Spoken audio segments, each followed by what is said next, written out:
காலை 10 மணிக்கெல்லாம் ஐஸ்வர்யாவை அழைத்துக் கொண்டு ஜெய்ப்பூரில் இருந்த வீட்டிற்கு வந்தனர் பாண்டிய குடும்பத்தார். ஐஸ்வர்யா, ஜீவா 2 பேரும் இங்கே இருங்க. நான் ஆளை கரைச்சு எடுத்துட்டு வரேன் என சொல்லிவிட்டு உள்ளே சென்றார் நிவி. அவர் பின்னாலேயே கையிலும் சென்றிருக்க, வீட்டை நிமிர்ந்து கூட பார்க்காமல் பிறந்த வீட்டின் நினைவில் கண்களில் ஒளிந்த கண்ணீரை துடைத்துக் கொண்டிருந்தாள் ஐஸ்வர்யா. ஐஸ்வர்யா, அம்மா அப்பா ஞாபகம் இருக்கா என அவளை கவனித்து ஜீவா கேட்டார். ம் என ஐஸ்வர்யா தலையாட்டவும், ஃபீல் பண்ணாத. இன்னும் 3 நாள் கழிச்சு நம்ம மறு வீட்டுக்கு தானே போக போறோம். உன்னை நான் நல்லா பார்த்துப்பேன் என அவள் கையை பிடித்தான் ஜீவா. அவன் கையிலிருந்து மெதுவாக கையை விலக்கிக் கொண்ட ஐஸ்வர்யா, மாமா இருக்காங்க. அதான். சாரி என மழுப்பலான பதிலை கூறினாள். பாண்டியா சிரித்தவர், நாங்க என்னன்னா அந்த பக்கம் போயிட்டோமா ஐஸ்வர்யா என கேட்க, இல்ல மாமா வேண்டாம் என வேகமாக தலையை ஆட்டினாள் ஐஸ்வர்யா. பாண்டியா, ஜீவா இருவரும் மென்மையாக புன்னகைத்தனர். என்ன ஒரே சிரிப்பு சத்தம் என கேட்டபடி அரிசி தட்டோடு வந்த நிதி, கயல் என அழைத்தார். நாங்க சும்மா பேசிட்டு இருந்தோம் என பாண்டிய சொல்லவும், என்னம்மா என கேட்டபடி கயல் வந்தார். இந்தா, அண்ணன் அன்னைக்கு ஆர்த்தி எடு என அவளிடத்தில் ஆர்த்தியை தட்டி நீட்டினார் நிதி. அம்மா எப்படி இருக்கிறது என கயல் பாவமாக கேட்க, அவளை பார்த்து பாண்டியா, நிவி, ஜீவா மூவரும் சிரிக்க, அப்பா சாமிக்கு ஆர்த்தி சுத்தனத பார்த்துட்டு இருக்கால்ல, அந்த மாதிரி ஆர்த்தி எடுத்து அந்த திலகத்த 2 பேருக்கும் வச்சு விடு. உன் அண்ணன் காசு குடுப்பான் என்றார் நிவி. நிஜமாவா அண்ணா? எனக்கு காசு தருவியா என கயல் குஷியாகி கேட்க, ஆமா கண்டிப்பா தரேன் என ஜீவா சொல்லவும், இருவருக்கும் ஆரத்தி எடுத்து திலகம் வைத்துவிட்ட கயல், அண்ணா இப்ப காசு கொடு என கேட்டாள். 2 ₹20 நோட்டை ஆரத்தி தட்டில் ஜீவா வைக்கவும், இவன் என்ன இவ்ளோ கொஞ்சமா இருக்கான் என ஐஸ்வர்யா மனதில் நினைக்கும் போதே, ஐயா அம்மா, எனக்கு அண்ணன் ₹40 கொடுத்துருக்கு. நீங்க ₹10 கூட தரமாட்டீங்க. இனிமேல் நான் தினமும் உனக்கு ஆர்த்தி எடுக்கிறேன்னா, இந்த காசை வச்சு நான் ஐஸ்கிரீம் வாங்கி சாப்பிட போறேன் என கையில் சொல்லவும், நிவி, பாண்டியா இருவரும் மகனை முறைத்தனர். ஜீவா அவளை பற்றி தெரிஞ்சும் எதற்காக இவ்வளவு காசு கொடுத்த என திட்டிய நிவி மகள் கையில் இருந்த பணத்தை பிடுங்கிக் கொண்டு, உனக்கு காசும் இல்ல ஐஸ்கிரீமும் கிடையாது என அழுத்தமாக கூறினார்.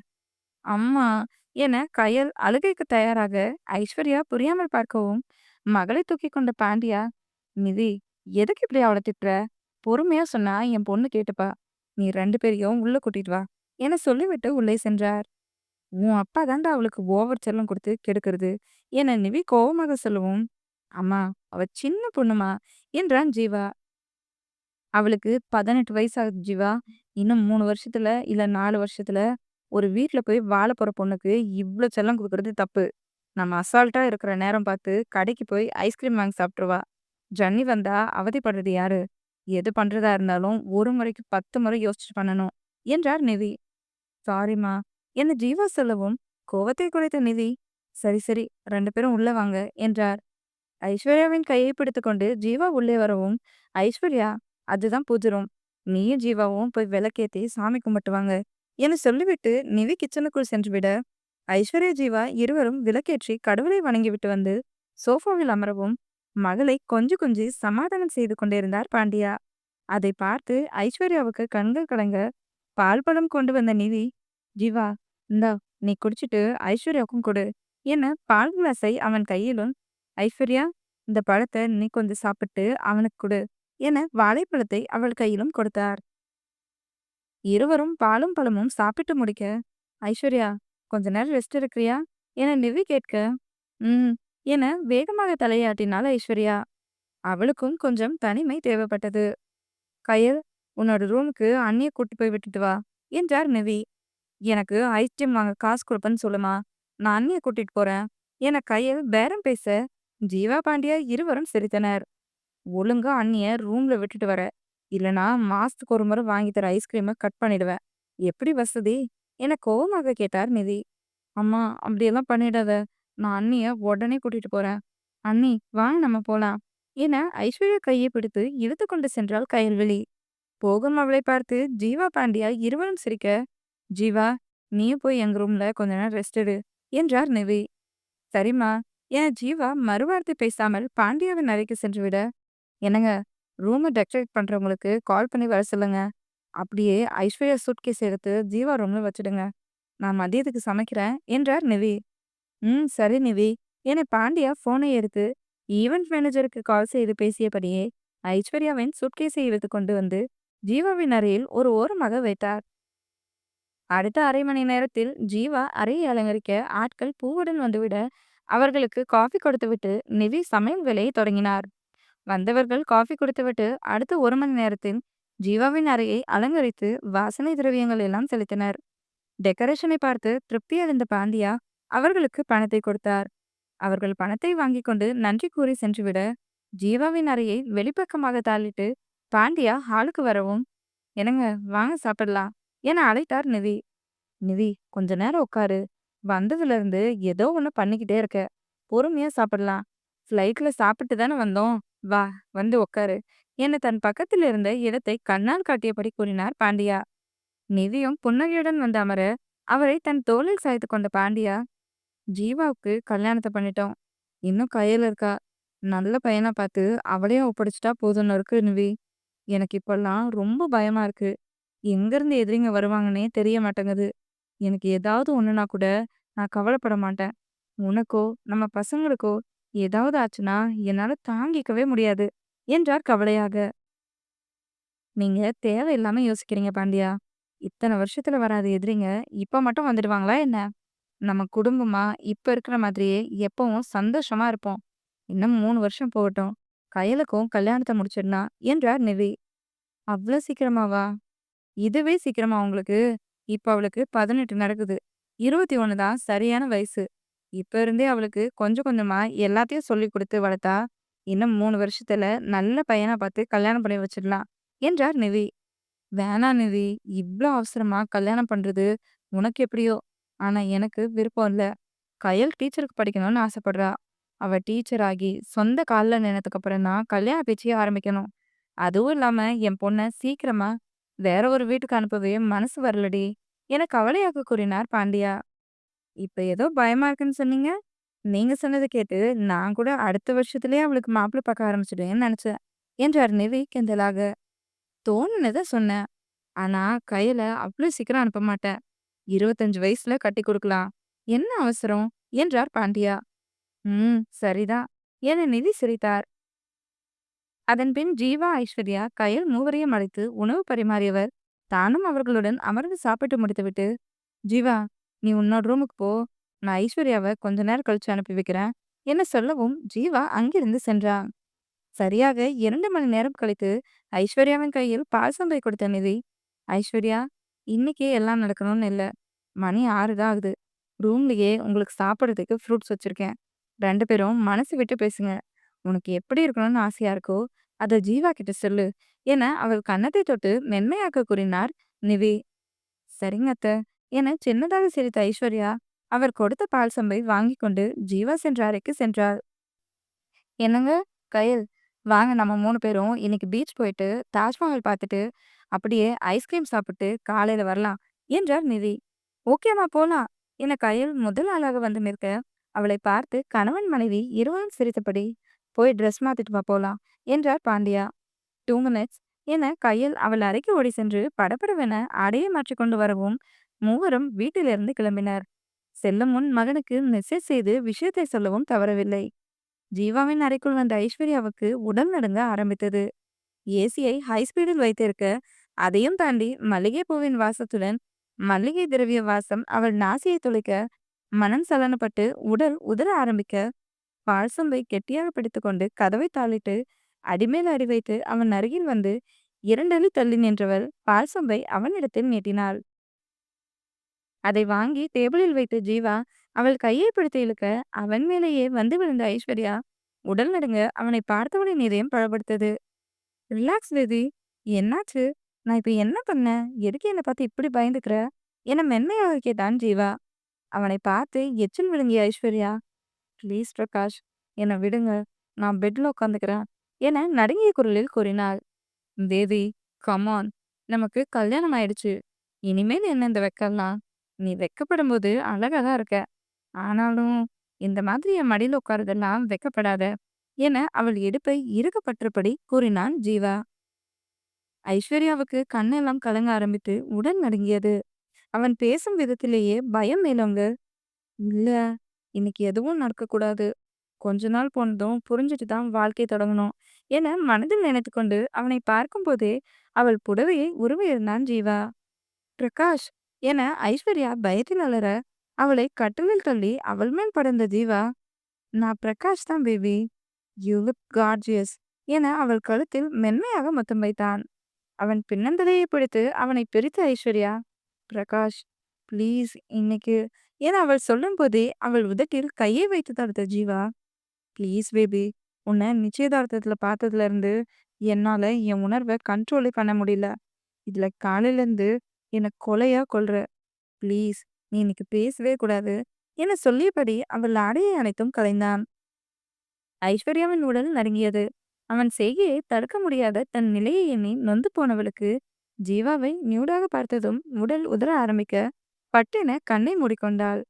அவள் மேல் படர்ந்த ஜீவா எக்கி லைட் சுவிட்சை ஆஃப் செய்துவிட்டு நைட் லாம்பை ஒளிர விட்டவன் அந்த சிறிய வெளிச்சத்தில் மனைவியின் வதனத்தை ரசித்து பார்த்து அவள் நெற்றியில் அழுத்தமாக முத்தமிட்டு ஐ லவ் யூ பேபி என்றார்.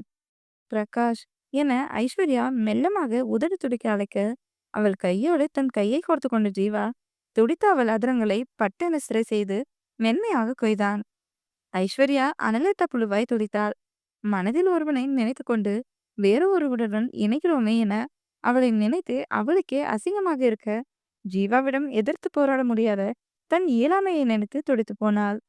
அவளை உச்சி முதல் பாதம் வரை கையாலும் உதட்டாலும் உணர்ந்த ஜீவா அவள் கையை இறுக்கமாக கோர்த்து படுக்கை விரிப்போடு சேர்த்து அழுத்தியபடி அவளுள் நுழைந்தான். பிரகாஷ் என பெருமூச்சு விட்ட ஐஸ்வர்யாவின் கண்ணிலிருந்து கண்ணீர் பொலப்பொலவென கொட்டியது. அவள் கண்ணீரை உதட்டாலேயே துடைத்துவிட்ட ஜீவா, வலிக்குதா பேபி என மென்மையாக கேட்க என்ன சொல்ல முடியும்? இல்லை எனதான் சொல்வாள். ஏதோ ஒரு உணர்வில் இல்லை என தலையாட்டி வைக்கவும் அவன் அவளிடம் வன்மையை காட்டினான். ஐஸ்வர்யா தோய்ந்து அழுது அழுது மயக்க நிலைக்கு சென்று விட்டாள். பேபி பேபி என ஜீவா அவள் மேல் இருந்து ஆடியபடி அவள் கன்னத்தை தட்ட அவளிடம் எந்த எதிர்ப்பும் இல்லை. சட்டென பயந்து போன ஜீவா வேகமாக அவளிடமிருந்து கிழிந்து தண்ணீரை எடுத்து அவள் முகத்தில் தெளிக்க அப்போதும் அவளிடம் அசையவே இல்லை. நெஞ்செல்லாம் படபடக்க பதட்டமடைந்த ஜீவா அவனுடன் படித்த தோழி டாக்டராக இருப்பதை நினைவு வர அவளுக்கு கால் செய்து விஷயத்தை கூறி உடனே வர சொன்னவன் அவள் சூட்கேஸிலிருந்து இரவு உடையை எடுத்து அவளுக்கு அணிவித்து விட்டான். அதன் பின் தானும் இரவு உடையை அணிந்து கொண்டு கட்டிலுக்கு கீழே சிதறி கிடந்த இருவரின் ஆடையையும் பொறுக்கி குளியல் அறைக்குள் போட்டவன் ஐஸ்வர்யா அருகில் அமர்ந்து அவள் கையை பிடித்து நெற்றியில் வைத்துக்கொண்டு அழுதான். வீட்டின் காலின்கள் அடிக்கவும் அறையிலிருந்து வந்து கதவை திறந்தவன், வா நேஹா, சீக்கிரம் வந்து பாரு, என்னன்னு எனக்கு ரொம்ப பயமா இருக்கு என அழுது கொண்டே கூறினான் ஜீவா. காம்டவுன் ஜீவா, நான் போய் பாக்குறேன், நீ வெயிட் பண்ணு என சொல்லிவிட்டு உள்ளே சென்ற நேஹா அடுத்த அரை மணி நேரத்தில் அவன் முன்பு வந்தாள். நேஹா, ஐஸ்வர்யா கண்ணு முழிச்சிட்டாளா என வேகமாக கேட்டான் ஜீவா. ம், அவங்க நல்லா இருக்காங்க ஜீவா. நான் உன் ஃப்ரெண்டா உனக்கு ஒரு அட்வைஸ் பண்றேன். பொண்ணுங்களோட மனசை புரிஞ்சுக்கோ ஜீவா. அந்த ரூமை பார்த்த உடனே அங்க என்ன நடந்திருக்குன்னு என்னால ஓரளவுக்கு யூகிக்க முடிஞ்சது. ஒரு பொண்ணு தாம்பத்திய வாழ்க்கைக்கு தயாராக உடவளவிலும் பலவீனமா இருந்தாலும் மனதளவுல தைரியமா இருக்கணும். ஆனா உன் உற்பி ரெண்டுலயும் ரொம்ப பலவீனமா இருக்காங்க. அவங்க கிட்ட உட்காந்து பேசு. அவங்க மனசுல என்ன இருக்குன்னு தெரிஞ்சுக்கோ. அதுக்கப்புறம் வாழ்க்கைய ஆரம்பி. உன்னோட வாழ்க்கை ரொம்ப சந்தோஷமா இருக்கும். நீ ரொம்ப பொறுமைசாலி, திறமைசாலியும் கூட. ஆனா பொண்டாட்டின்னு வரும்போது உனக்கு ஆம்பளைன்னு கர்வம் வந்து அவங்க கிட்ட நீ அனுமதி கூட கேட்காம முன்னேறி இருக்கன்னு நினைக்கிறேன். அவங்களால அதை அக்செப்ட் பண்ணிக்கவே முடியல. ரொம்ப டிஸ்டர்ப் ஆயிட்டாங்க. அதனால வந்த மயக்கம்தான். ஸோ அவங்க கிட்ட மனசு விட்டு பேசு. பேசுனாவே இங்க பாதி பிரச்சனை முடிஞ்ச மாதிரி தான். சரி நான் கிளம்புறேன். நான் சொன்னதை கொஞ்சம் யோசிச்சு பாரு என சொல்லிவிட்டு சென்றாள் அவள். அவள் சென்றதும் அறைக்குள் வந்தான் ஜீவா. அழுது கொண்டு அவனையே பயந்த பார்வை பார்த்த மனைவியை பார்த்ததும் அவனுக்கு சுருக்கென்று இருக்க ஓடி வந்து அவள் காலடியில் விழுந்தவன், சாரி பேபி, உன்னை பார்த்தாவே தெரியுது உனக்கு நான் பண்ணதுல விருப்பம் இல்லைன்னு. நான் தான் எதையும் கேட்காம ஏன் இஷ்டத்துக்கு பண்ணிட்டேன். இனிமேல் இப்படி பண்ணவே மாட்டேன். உனக்கு ஒரு நல்ல ஃப்ரெண்டா உனக்கு துணையா இருப்பேன் என்றான். பிரகாஷ், என்ன பண்றீங்க, முதல்ல எந்திரிங்க என ஐஸ்வர்யா பதறி காலை இழுத்துக்கொள்ள அவள் அருகில் வந்த ஜீவா, சாரி பேபி என்றான் குற்ற உணர்வாக. அவன் தலையை கலைத்து விட்ட ஐஸ்வர்யா, நான் தான் பிரகாஷ் சாரி சொல்லணும் என சொல்லி பெருமூச்சு விட்டவள் ராகுலை பற்றி அனைத்தும் கூறி, என்னால அதுலருந்து ஈஸியா வெளிய வர முடியல பிரகாஷ். ஆனாலும் நான் அவன மறக்கணும்னு தான் முயற்சி பண்றேன். அவன் மனசுல இருக்கும்போது, உங்களோட வாழ்க்கைய ஆரம்பிக்க எனக்கு விருப்பம் இல்ல. அத எப்படி சொல்றதுன்னு பயந்துட்டே இருந்தேன். ஆனா நீங்க என்ன பேசவே விடல. ஏன்னா அழுதாள். அவளை தன் நெஞ்சில் சாய்த்துக் கொண்ட பிரகாஷ், "சாரி பேபி. உன் மனசுல என்ன இருக்குன்னு நான் கொஞ்சம் கூட யோசிக்கவே இல்ல. I'm really sorry. இனிமேல் ஒவ்வொன்னும் உனக்கு பிடிக்குமா பிடிக்காதான்னு பார்த்து பார்த்து பண்றேன். நீ ராகுல பத்தி இனிமேல் நினைக்காத. அளவுக்கு நான் உன்ன அப்படி பார்த்துப்பேன்." என புன்னகைத்தான். என் மேல கோவம் இல்லையா பிரகாஷ்? எதுக்கு பேபி? நான் கல்யாணத்துக்கு முன்னாடி ஒருத்தன லவ் பண்ணியிருக்கேன். அத உங்ககிட்ட மறைச்சிருக்கேனே, அதுக்கு தான். என தயங்கியபடி கூறினாள் ஐஸ்வர்யா. சிரித்த ஜீவா, "நீ ஒண்ணும் பொய் சொல்லி ஏமாத்தி என்ன கல்யாணம் பண்ணிக்கலையே பேபி. உண்மைய மறைக்காம தானே என்கிட்ட சொல்லியிருக்க. நான் எதுக்கு கோவப்பட போறேன்? ஆக்சுவலா நான் கல்யாணத்துக்கு முன்னாடியே உன்கிட்ட மனசு விட்டு பேசியிருக்கணும். அப்படி பேசியிருந்தா நீ எல்லாமே சொல்லியிருப்பல்ல" என்றான். "நீங்க இவ்ளோ ரிசர்வ் டைப்ன்னு தெரிஞ்சிருந்தா, நான் கண்டிப்பா அப்பவே சொல்லியிருப்பேன். சாரி பிரகாஷ். இன்னைக்கு நைட்டு நீங்க எப்படியெல்லாம் இருக்கணும்னு ஆசையா இருந்திருப்பீங்க. அதெல்லாம் நான் கெடுத்துட்டேன்ல?" என கவலையாவே கேட்டாள் ஐஸ்வர்யா. "நீ என் கூட இருந்தா, இந்த மாதிரி இன்னும் நெறைய நைட் வரும். இதுக்கெல்லாம் நான் ஃபீல் பண்ணல. சரி தூங்கலாமா?" என ஜீவா சாதாரணமாக கேட்டான். "ம்" என புன்னகையுடன் தலையாட்டினாள் ஐஸ்வர்யா. ஏனோ மனதில் இருந்ததை மறைக்காமல் கணவனிடம் சொல்லிவிட்டதில் அவளுக்கு ஆத்ம திருப்தி. அவளை பார்த்து தானும் புன்னகைத்த ஜீவா அவளை அணைத்தபடியே கட்டிலில் படுக்க அவன் நெஞ்சில் சாய்ந்து கண்ணை மூடினாள் ஐஸ்வர்யா. ஷண்விகா, விஸ்வாமித்திரன் இருவரையும் வெளியில் நிற்க வைத்து மல்லி ஆரத்தி எடுத்து விஸ்வாமித்திரனுக்கு திலகம் வைத்து விட்டவர் ஷண்விக்கு வைக்க கையை கொண்டு போக பட்டுன்னு திரும்பிக் கொண்டாள் ஷண்வி. "பிகா" என விஸ்வா பல்லை கடிக்க, "எனக்கு அவங்க வைக்கிறது பிடிக்கல" என பட்டென்று கூறினாள் ஷண்வி. "ஷண்வி" என மல்லி கலங்கிய கண்களுடன் அவளை பார்க்க, "விகா, வாட் நான்சென்ஸ். எதுக்கு அம்மாவ அழுக வைக்கிற?" என கோவமாக கேட்டான் விஸ்வாமித்திரன். "உங்க அம்மா ஊர்ல இருக்கவங்களுக்கு ஃபைனான்ஸ்க்கு பணத்த குடுத்து, வட்டி கட்டலனா வீடு தேடி போய் அவங்கள அசிங்கமா திட்டி அழுக வைக்கிறத விட, நான் ஒண்ணும் பெருசா சொல்லிடலையே. சும்மா சீன் கிரியேட் பண்ணிட்டு இருக்காங்க" என கடுப்பாக கூறி நவீனை பார்த்து, "மாமா, நீங்க என்னோட அப்பா மாதிரி. சோ நீங்க எனக்கு திலகம் வச்சு விடுங்க" என்றாள். நவீனுக்கு மனைவி செய்யும் ஃபைனான்ஸ் பிசினஸ் பிடிக்காது. பலமுறை சொல்லி பார்த்தும் அவர் கேட்கவில்லை. அதனால் அதை அப்படியே விட்டுவிட, இன்று தனக்கென்று துணை கெடுத்து தன் மனைவியைப் போலவே யோசிக்கும் மருமகளை நினைத்து அகமகிழ்ந்தவர், மனைவியின் கையில் இருந்த தட்டை வாங்கி மருமகளுக்கு ஆரத்தி எடுத்து திலகம் வைத்து விட்டார். "அப்பா, நீங்களும் அவ கூட சேர்ந்து பண்றீங்க. அம்மா பாவம்" என்றான் விஸ்வாமித்திரன். "வாய மூடு விஸ்வா. என்ன பண்ணணும்னு எனக்கு தெரியும்" என நவீன் அழுத்தமாக சொல்லவும், மனைவியை முறைத்தான் விஸ்வா. "2 பேரும் உள்ள வாங்க" என நவீன் சொல்லவும், மல்லி மருமகளையே பார்க்க அவரை கண்டு கொள்ளாத ஷன்வி கணவனுடன் வலது காலை எடுத்து வைத்து உள்ளே நுழைந்தாள். இருவரும் உள்ளே வந்து சோஃபாவில் அமரவும், மருமகளுக்கு மனைவியை பிடிக்கவில்லை என்பது அவள் பேச்சிலே உணர்ந்து கொண்ட நவீன், "ஷன்வி, பூஜை அறையில விளக்கேத்திட்டு சாமி கும்பிடுமா" என்றார் பொறுமையாக. "சரிங்க மாமா" என ஷன்வி அங்கிருந்து பூஜை அறைக்கு செல்லவும், அவள் பின்னாலேயே விஸ்வா செல்ல, மனைவியிடம் கண்ணை காட்டினார் நவீன். அவரின் பார்வைக்கு அர்த்தம் புரிந்து கொண்ட மல்லி கண்ணை துடைத்துக் கொண்டு கிச்சனுக்கு சென்று பாலை காய வைத்து அதை சிறிய கிளாஸில் ஊற்றிக்கொண்டு அதனுடன் பழமும் எடுத்து வந்து கணவனிடம் கொடுத்தார். அதை நவீன் வாங்கிக் கொள்ளவும், பூஜை அறையிலிருந்து விஸ்வா சன்வி இருவரும் சோஃபாவில் வந்து அமரவும், நவீன் பாலும் பழமும் சன்வியின் கையில் கொடுத்தார். "தேங்க்ஸ் மாமா" என பாலை முழுவதுமாக குடித்து முடித்த சன்வி பழத்தை உமிழ்கும் போது அவள் கையை பிடித்த விஸ்வா, "என்னடி பண்ற? எல்லாத்தையும் நீயே தின்னுறாத. நீயும் நானும் பாதி பாதியா குடிக்க தான் பால் குடுத்தாங்க. ஆனா பால நீயே முட்டிட்ட. அட்லீஸ்ட் பழத்தையாவது குடு" என பல்லை கடித்தான். "ஓ! அத முன்னவே சொல்லணும். சொல்லாம குடுத்தது உங்களோட தப்பு. தப்ப உங்க மேல வச்சுக்கிட்டு பல்ல அரைச்சுட்டா பேசுறது" என முகத்தை சுளித்த சன்வி பாதி பழத்தை சாப்பிட்டுவிட்டு மீதியை அவன் கையில் கொடுத்தாள். நவீன், மல்லி இருவரும் அவள் செய்கையில் சின்னதாக சிரிக்க, விஸ்வாமித்திரன் முறைத்துக் கொண்டே அதை வாங்கி சாப்பிட்டுவிட்டு, "அப்பா, அம்மா, நீங்க போய் ரெஸ்ட் எடுங்க" என்றான். "டேய்" என மல்லி, நவீன் இருவரும் ஏதோ சொல்ல வர, "நீங்க என்ன சொல்ல வரீங்கன்னு என்னால புரிஞ்சுக்க முடியுது. ஆனா நீங்க நினைக்கிறது இன்னைக்கு கண்டிப்பா நடக்காது. தேவையில்லாம பணத்த செலவு பண்ணி எதுக்கு வீணாக்கணும்? அதனால எங்களோட போக்குலயே விட்டுருங்க. நாங்க பாத்துக்குறோம்" என்றான் விஸ்வாமித்திரன். ஷன்வி அவனை வெறிகொண்டு முறைத்தாலும் மனதில் 1000 கும்பிடு போட்டாள். மகன் சொல்வதை புரிந்து கொண்ட நவீன், "சரிடா, கொஞ்ச நேரம் ரெஸ்ட் எடுங்க. நான் சாப்பாடு ஆர்டர் பண்ணி வைக்கிறேன்" அப்புறம் வந்து சாப்பிடுவீங்க என்றார்.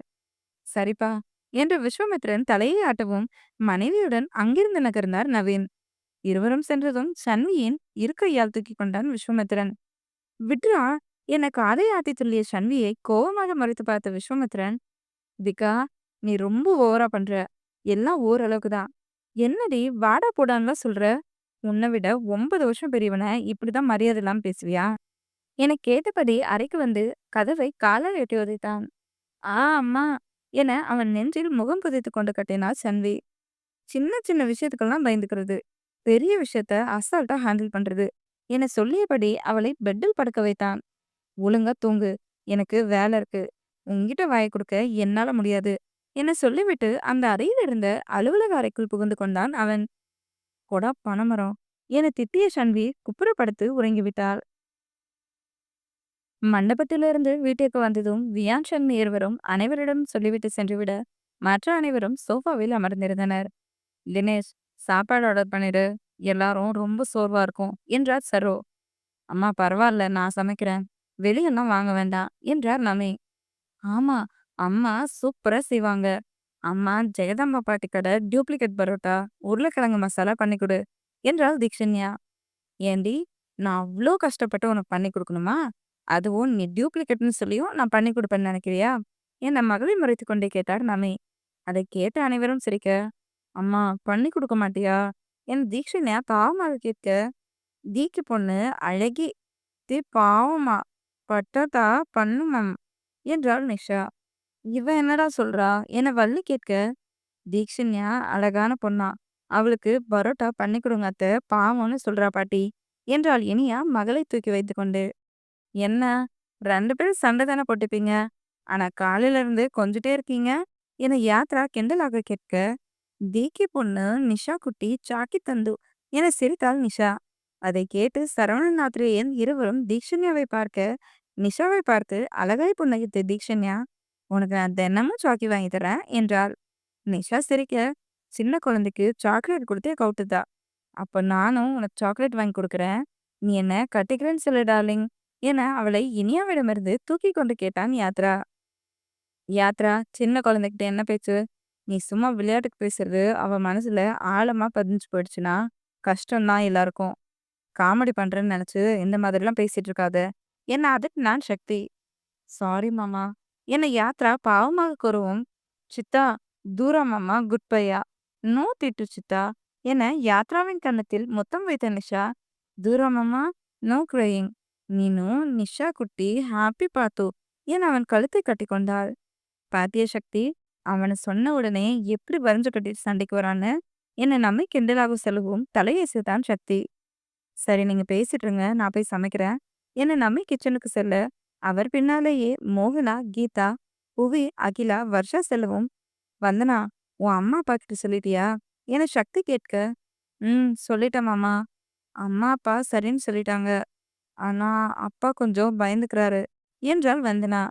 சாய்ராவை தவிர அனைவருக்கும் விஷயம் தெரியும் என்பதால் அனைவரும் அமைதியாக இருக்க, அப்பா நீங்க எதுக்கு பயந்துக்கிறீங்க என வசந்தை பார்த்து கேட்டாள் ஷாய்ரா. வந்தனா ஸ்டடீஸ்க்காக லண்டன் கிளம்புறா. அவ படிக்கிறதுக்காக போறது எனக்கு சந்தோஷம்தான். ஆனா அவளோட பாதுகாப்பு, அதை பத்தி தான் யோசிக்கிறேன் என்றார் பசந்த். சூப்பர், போய் தொலையட்டும். இந்த அனாத நாயால எனக்கு எப்பவும் பிரச்சனை தான் என சாய்ரா மனதில் நினைக்க, வந்தனா உன் அப்பா கிட்ட சொல்லு, நான் ஒன்னும் உன்னை அம்போன்னு விட்டுட்டு போயிட மாட்டேன். உன் மேல எனக்கும் அக்கறை இருக்கு. உன்னோட பாதுகாப்புக்கு ஒரு பிரச்சனையும் வராம நான் பாத்துக்கிறேன் என்றான் சக்தி. அதை கேட்ட அனைவரும் புன்னகைக்க, சித்தப்பா பாப்பாவை எங்களை நம்பி அனுப்பி வைங்க. நாங்க 2 மாசம் அவ கூடவே இருந்து அவளுக்கு அந்த இடம் பழகுனதுக்கு அப்புறம் தான் நாங்க வரோம் என்றான் உதயா. அப்பா அனுப்பி வைங்க என ராணா சொல்லவும், ஆமா மாமா அனுப்பி வைங்க. உதயா, சக்தி 2 பேரும் வந்தனாவ நல்லா பார்த்துப்பாங்க. அவளும் வெளி உலகம் தெரியாம உங்களோட கட்டுப்பாட்டிலேயே வளர்ந்துட்டா. இனிமேல் கொஞ்சமாவது வெளி உலகத்தை பத்தி தெரிஞ்சுக்கிட்டோம் என்றான் சாகித்யா. ம் ஆத்திரேய சரவணா, நீங்க என்ன சொல்றீங்க என இருவரையும் பார்த்து கேட்டார் வசந்த். வந்தனாவை அழைத்தான் சரவணன். அவள் வந்து அவன் அருகில் அமர அவள் கையை எடுத்து தன் கையில் வைத்து கொண்டவன், உனக்கு லண்டன் போக இஷ்டமா பாப்பா? பிடிக்கலனா பிடிக்கலன்னு சொல்லு. இங்க இருக்கவங்க யாராவது ஏதாவது சொல்லுவாங்கன்னு பயந்துக்காத என்றான். எனக்கு பிடிக்காமலாம் இல்ல மாமா. ஆனா பயமா இருக்கு. இத்தன நாளா அம்மா, அப்பான்னு கூடயே இருந்துட்டு, தனியா இருக்கணும்னு நெனைக்கும்போதே பயமா இருக்கு" என்றாள் வந்தனா. "பயப்பட ஒண்ணுமே இல்ல பாப்பா. இப்படி பயந்துட்டே இருந்தா எப்படி வாழ்க்கையில அடுத்த கட்டத்துக்கு போறது? பயத்த தூக்கி போடணும்னா, நீ தனியா ஒரு இடத்துல சர்வை பண்ணி பார்த்தா மட்டும் தான் தெரியும். 4 வருஷம் தானே. படிப்பு, இன்டர்ன்ஷிப்னு நாள் போறதே தெரியாது. நானும் அண்ணனும் அப்பப்ப வந்து பார்க்குறோம். இல்லனா அப்பாவ கூட அனுப்பி வைக்கிறேன். என்ன சொல்ற? லண்டன் போறியா?" என சரவணன் அழுத்தமாக கேட்க, வந்தனா ஆத்ரேயனை பார்த்தாள். அவன் ஏதாவது சொல்லுவானா என்று. அவள் பார்வையின் அர்த்தம் உணர்ந்த ஆத்ரேயன், "உனக்கு என்ன தோணுதோ அத சொல்லு வந்தனா. ஆனா என்னோட முடிவுமே நீ லண்டன் போறது தான் சரின்னு தோணுது. எனக்கு விருப்பம் இல்லன்னா, சக்தி இந்த பேச்ச எடுக்கும்போதே நான் விருப்பம் இல்லன்னு சொல்லி சண்டை போட்டாவது, உன்னை எங்க கூட கூட்டிட்டு போயிருப்பேன். உனக்கு மாமா ரொம்ப செல்லம் குடுத்து, வெளியில என்ன நடக்குதுன்னு கூட தெரியாத அளவுக்கு சின்ன பொண்ணா வளர்த்தி வச்சிருக்காரு. ஒரு இடத்துக்கு போய் பார்த்தனா தான், உன் வயசு பொண்ணுங்க எல்லாரும் எப்படி இருக்காங்கன்னு உனக்கு தெரியும்" என்றான். "சரிங்க மாமா, நான் கண்டிப்பா லண்டன் போறேன்" என வந்தனா சொல்லவும், "நானும் வரேன்" என சொன்னது சாட்சாத் யாழியே தான். "யாழி" என தினேஷ், மாயவன், அகில் மூவரும் அவளை அதிர்ச்சியாக பார்க்க, "யாழி விளையாடுறியா? நாங்க உனக்கு மாப்பிள்ளை பார்க்கலான்னு இருக்கோம். நீ என்னன்னா லண்டன் போறேன்னு சொல்ற? 10 வருஷம் லண்டன்ல இருந்தது பத்தலையா?" என கோவமாக கேட்டார் அகில்.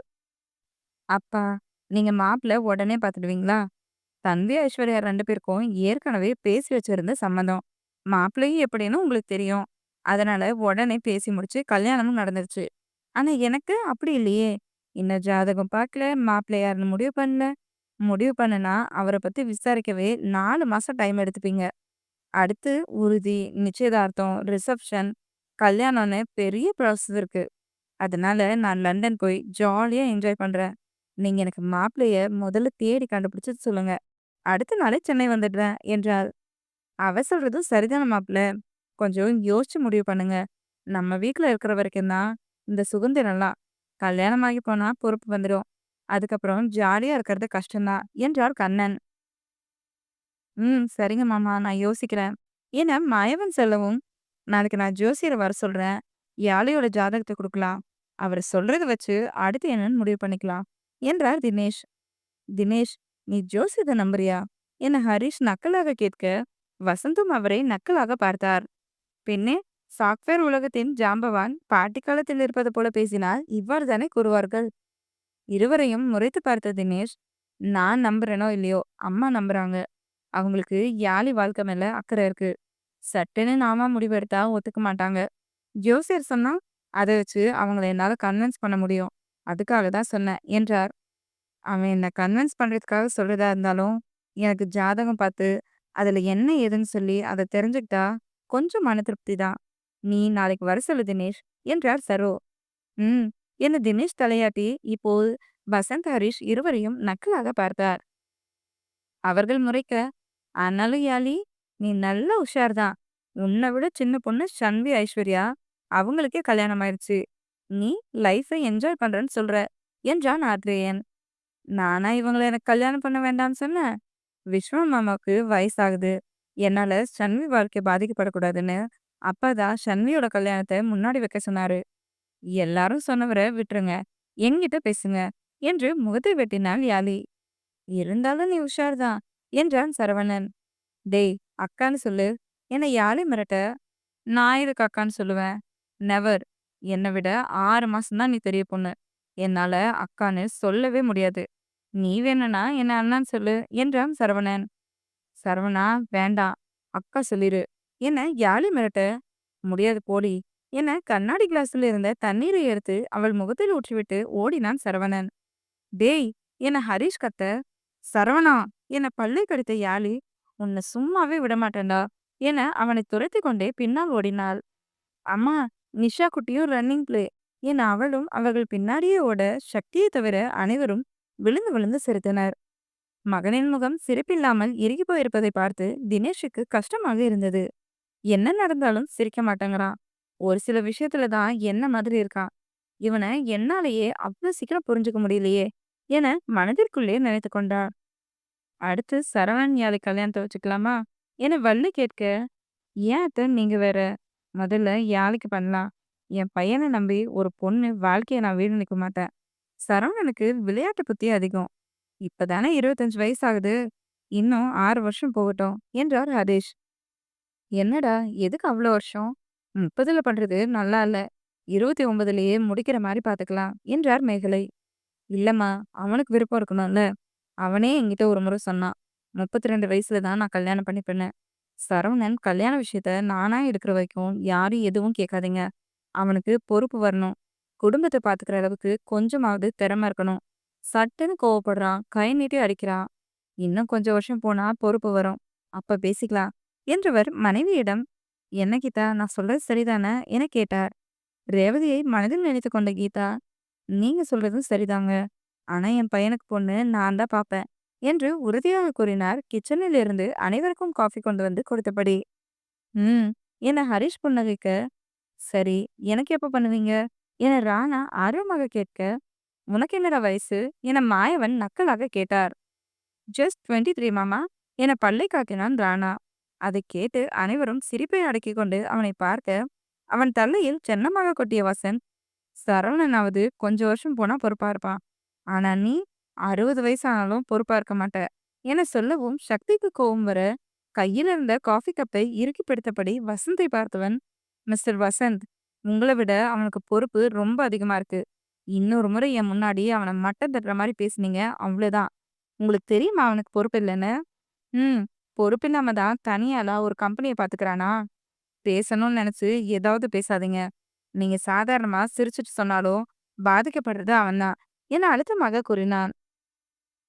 இப்போதுதான் ராணாவின் மனம் குளிர்ந்து போனது. கம்பெனிக்காக நிறைய செய்திருக்கிறான் ராணா.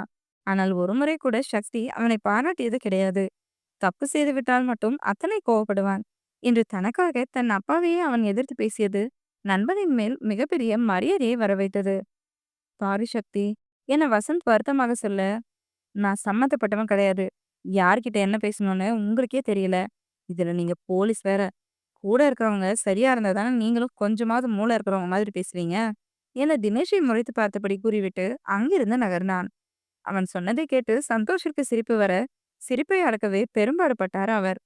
டே பங்கு, உன் பையன் உனக்கு மூளை இல்லைன்னு இன்டைரக்டா சொல்லிட்டு போறான் என ஹரிஷ் சிரித்து கொண்டே சொல்லவும், மகனிடம் சாரி சொல்லிய வசந்த் நண்பனை பார்த்து, மச்சி, அவன் டைரக்டா தான் சொல்லிட்டு போறான். நமக்கு தான் அது இன்டைரக்டா புரிஞ்சிருக்கு என்றார். அதை கேட்டு தினேஷ் வெறிகொண்டு இருவரை முறைக்க, கொஞ்சம் நஞ்சமா பண்ண, அனுபவி மச்சி, உன் பையன் எல்லாத்துக்கும் சேர்த்து வச்சு உன்னை சோதிக்கவே பிறந்திருக்கான் என்றார் வசந்த். பாவம் அண்ணாவை ஓட்டாதீங்க என காயத்ரி சொல்லவும், ஆமா, உங்க அண்ணன் கார் பாரு, நாங்க அப்படியே ஓட்டிடுறோம் என வசந்த் கிண்டல் அடிக்க, மாயவன், அகில், தினேஷ் மூவரும் தலையில் எடுத்துக்கொள்ள, சந்தோஷின் மடியில் படுத்து தூங்கியே இருந்தாள் தீக்ஷண்யா. மீனாக்கா, நீங்க ஏன் அமைதியா இருக்கீங்க? உங்களுக்கு போர் அடிக்குதா என வந்தனா கனிவாக கேட்க, ஆமா வந்தனா, ரேவதி இருந்திருந்தா எனக்கு ஜாலியா இருந்திருக்கும். இப்போ ஏதோ ஒரு மாதிரி இருக்கு. உதயா சக்தி 2 பேரும் என்ன பார்த்துக்கிட்டாலும், பொண்ணுங்க கூட இருக்கிறது தனி ஃபீல் தானே என்றாள் மீனா. அதை கேட்டு யோசித்த வந்தனா, சரி அக்கா, நீங்க ஃபீல் பண்ணாதீங்க. யாழி அக்கா ரூம்ல நீங்க இருந்துக்கோங்க. எப்படியோ நீங்க ஊருக்கு போக இன்னும் 3 நாள் ஆகும் தானே என கேட்டாள். ஆமா வந்தனா. அப்ப சரி. நான் யாழி அக்கா கிட்ட சொல்லிடுறேன். இனிமேல் சிரிச்ச முகமா இருங்க என்றாள் வந்தனா. அதை கேட்டு மீனா சிரிக்க, இருவருக்கும் நடுவில் வந்த ராணா, ரது பாப்பா, வா நாம பேக்கரி போலாம் என அவள் கையை பிடித்து இழுத்தான். என்னன்னா திடீர்னு என்ன வந்தனா கேட்க, நீ தான் பசி தாங்க மாட்டியே. அதுவும் இல்லாம உன்னை நான் எங்கேயும் கூட்டிட்டு போனதே இல்ல. எனக்கு நேரமும் கிடைச்சதில்ல. வா, இன்னைக்கு நம்ம வெளியே போயிட்டு வரலாம் என்றான். அப்பா, நான் போயிட்டு வரவா என வசந்தை பார்த்து கேட்டாள் வந்தனா. போயிட்டு வரதோ என வசந்த் சொல்லவும், என்றவள் ராணாவிடம், அண்ணா, சாய்ராக்கா, மீனாக்கா, யாழி அக்கா 3 பேரையும் கூட்டு போலாமா என தயக்கமாக கேட்டாள். ராணாவுக்கு தங்கையை தனியாக அழைத்து செல்ல வேண்டும் என்ற ஆசை இருந்தாலும் மற்றவர்களை வேண்டாம் என்று மறுக்க மனம் வரவில்லை. சரி பாப்பா, அப்ப நிஷா குட்டி தீக்ஷியும் கூட்டிட்டு போலாம் என்றான். தீக்ஷி தூங்குறா, நீங்க போயிட்டு வாங்க என்றார் சந்தோஷ். நானும் வரலண்ணா, எனக்கு டயர்டா இருக்கு என சாய்ரா சொல்லவும் அவளையும் ராணா வற்புறுத்தவில்லை. அக்கா, நீங்களாவது வரீங்களா என மீனாவிடம் கேட்டாள் வந்தனா. உம் என அவளை என்று பார்த்த மீனா பின் உதயாவிடம், டேய், வாடா போயிட்டு வரலாம், எனக்கு ரொம்ப போர் அடிக்குது என்றாள். நான் வரல, நீ வந்தனா கூட போயிட்டு வா. நேரமா இருந்தது. எனக்கு ஒரு மாதிரி மந்தமாவே இருக்கு என்றான் உதயா. அக்கா அவங்க வரமாட்டாங்க. வாங்க. நாம யாழி அக்கா, நிஷா குட்டிய கூட்டிட்டு போலாம் என்றாள் வந்தனா. சரியென மீனா எழவும் அனைவரிடமும் சொல்லிவிட்டு யாழி நிஷாவை தேடிக்கொண்டு ராணா, மீனா, வந்தனா மூவரும் வெளியில் வரவும் யாழி, சரவணன், நிஷா மூவரும் அருவியில் குளித்து விளையாடிக் கொண்டிருக்க அதை பார்த்த ராணா, இதுங்க வர்றது கஷ்டம். அவங்களுக்கும் சேர்த்து நம்மளே வாங்கிட்டு வந்துடலாம். வா நாம போலாம் என அழைக்கவும் மூவரும் காரில் ஏறி அமர்ந்து கொள்ள அடுத்த சில நிமிடங்களில் பக்கத்தில் இருந்த பேக்கரிக்கு வந்தனர். பேக்கரியை பார்த்ததும் வந்தனா வேகமாக உள்ளே ஓடவும் அவளை பார்த்து புன்னகைத்தபடியே ராணா, மீனா பின்னால் வரவும் மேடு தடுக்கி ராணாவின் சட்டையை பிடித்தாள் மீனா. ஏய் பார்த்து என அவள் கையை பிடித்தபடியே ராணா அவளை பார்க்க அவளும் அவனைதான் பார்த்தாள். ஒரு நொடி இருவரின் கண்களும் ஒன்றுடன் ஒன்று கலக்க பட்டென சுதாரித்த ராணா அவளை நேராக நிற்க வைத்து கீழேயும் பார்த்து நடங்க என சொல்லிவிட்டு முன்னால் சென்றான். தலையில் அடித்துக்கொண்ட மீனா, மீனா லூசு மாதிரி நடந்துக்காத. இவர் உதயா கிட்ட போய் சொல்லிட்டா அவன் உன்னை கலாய்க்க சாக்கு கிடைச்ச மாதிரி இடிய வச்சு கேவலமா கலாய்ப்பான் என நினைத்தபடி அவன் பின்னாலேயே வந்தவள் இருவரும் அமர்ந்திருந்த டேபிளில் அமர்ந்து கொண்டாள்.